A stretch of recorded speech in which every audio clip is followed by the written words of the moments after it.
What is going on, everybody? Welcome back to another episode of Heck versus Hell, where the truth we tell. You know what it is, and you know what time it is. Let's get into another episode.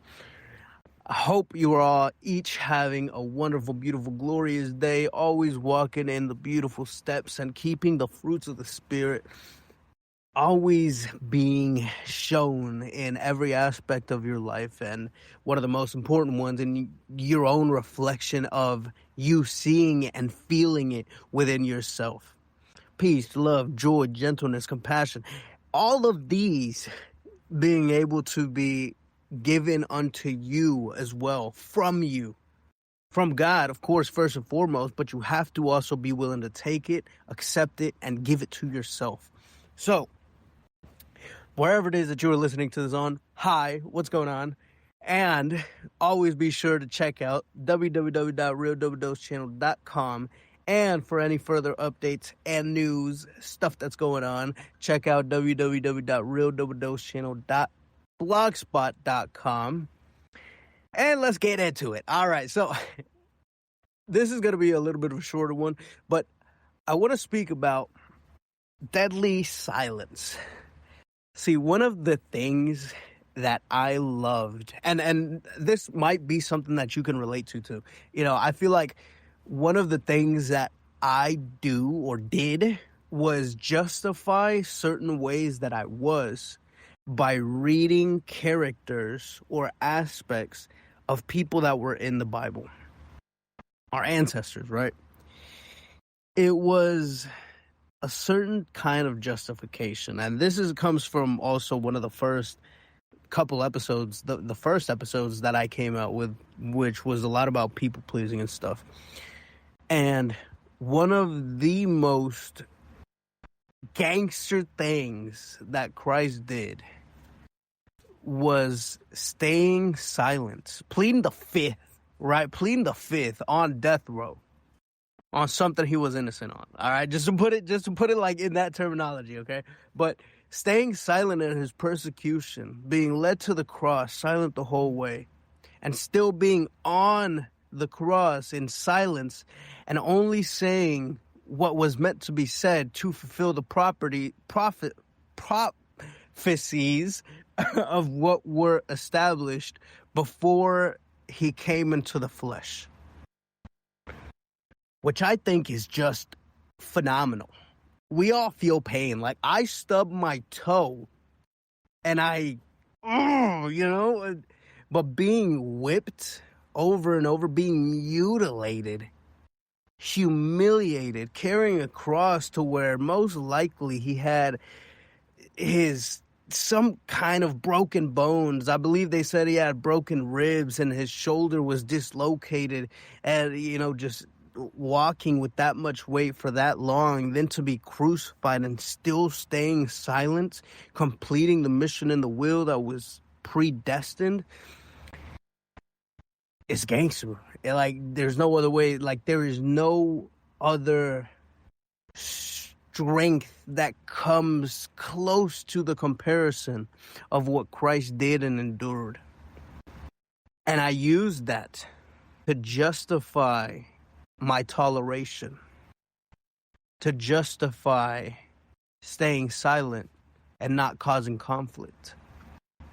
So I'm like, I'm a gangster too, and it was like, I used it as a sense of defense of trying to keep the peace, quote unquote, in certain aspects, and then other times of just turning my face away from something that was wicked that I should have been correcting, which was also to keep the peace, quote unquote. And some of it was because of the people-pleasing aspect, and other part of it was just to keep my own peace so I won't get hyped, so I won't get hot. So it was still a cowardice, because it was avoiding conflicts, although I saw it as being peaceful, as keeping the peace, as being a peacemaker, because that was another part of the scripture that I used as a defense mechanism to try to justify how I was. And I had to really look at it and realize it because, I mean, even going back to whenever it came to David, King David, whenever he went and handled his business and got with Bathsheba, Joab knew about it. Joab, being the chief of commander in his army, he knew what David was going to do before it was done. He knew that David was going to put Uriah on the front lines and pull back the army in order to get him killed, in order to have his wife. And Joab knew this, but he stayed silent. I wonder if that will be counted towards him in the day of judgment. I wonder what the consequence for that was or is going to be. As we know, David repented, but we don't really know much about Joab's silence. And if I'm not mistaken, I think he like broke away from that command. He's like, I can't do this after seeing that. But there's those times where we have to stand up for what's right, because it can cause somebody's death or somebody's downfall. Even with me, I actually, not too long ago, a few weeks ago, there was a little girl that was riding a bike. I was cruising down, and it was this fast road, and there was a little girl, and I saw her like half a block up the street, coming down the block, coming basically at the crossroad of it. And this is a street that there is no stop signs. It's one of the more main streets kind of thing, but it's on the back in not being a main street, but there's no stop signs. There's stop signs on the intersecting streets. And this girl was on one of those intersecting streets, and I was coming down, and I saw her like a half block up, and she just kept going on her bike. I slowed down because I kind of expected and anticipated her not to slow down or stop. And she didn't even look either way. This girl was young. She was like 6, 7, 8 years old. And she just kept going straight like it was nobody's business. And it kind of shook me. I'll be honest. It kind of shook me and caught me off guard. And I was like, oh, man. Like, and I didn't honk. I didn't yell anything out the window. I didn't say anything. And I felt the kind of like what she was supposed to feel.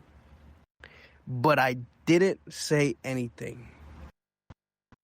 And in doing so, what if something detrimental happened to that girl because I did not warn her or see where it was that she was going, potentially see where her parents were at, and tell them what she did? And I stayed silent about it. What if she ends up on the news because I didn't say anything? Because I didn't do anything about it? This is what this whole episode is about in terms of how deadly it can truly be to be silent. Not just in that, not just in a real physical sense, but also in the vision and will that God has for our life.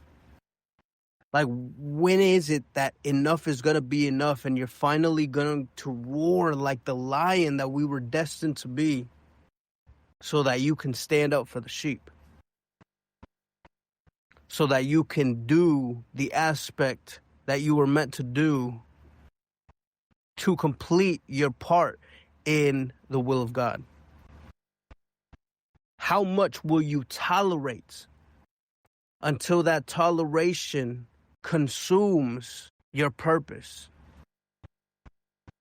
There's certain times when silence is definitely a good option, but having the discernment to know when to stay silent and when not to is the capacity that we must all learn and practice on. And this this revelation that I'm giving to you is one of the best foundations of belief that I now have, knowledge, piece of knowledge, whatever you want to call it, wisdom, that I now have in order to not keep my mouth shut 85% of the time.